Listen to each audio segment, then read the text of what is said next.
என்னுடைய எதிர்காலம் அப்படின்னு நீங்கள் கணக்கு போட்டு பார்த்தீங்கன்னா, it is my last breath, என்னுடைய கடைசி மூச்சு இருக்கிற வரைக்கும் நான் இந்த இசைத்துறையில் சந்தர்ப்பம் வரும்போது பல விதமான புதுமைகள்னால்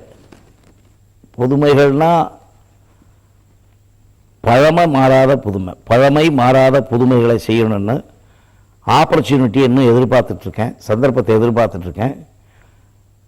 இன்னும் ஒரு சேலஞ்சாகவே சொல்லிக்கிறேன். இந்த இசை உலகத்தை இன்னும் பல விஷயங்களில் மாற்றி காமிக்கணும்னு ரொம்ப ஆசையோடு இருக்கேன். அது ஒரு சவாலாகவே நான் எடுத்துப்பேன். ஏன்னா நான் சவால் பண்ணலாம், கர்வப்பட்டுக்கலை. அங்கே தான் நீங்கள் பார்க்கணும்.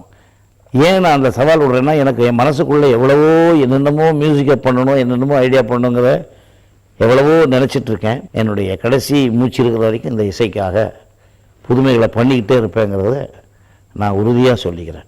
சந்தர்ப்பம் வரும்போது அதை மிஸ் பண்ண மாட்டேன். நான் மனசில் எவ்வளோ நிறைய ஐடியாக்களை வளர்த்து வச்சுட்ருக்கேன். அது செய்யணுங்கிற ஆசை இருக்குது.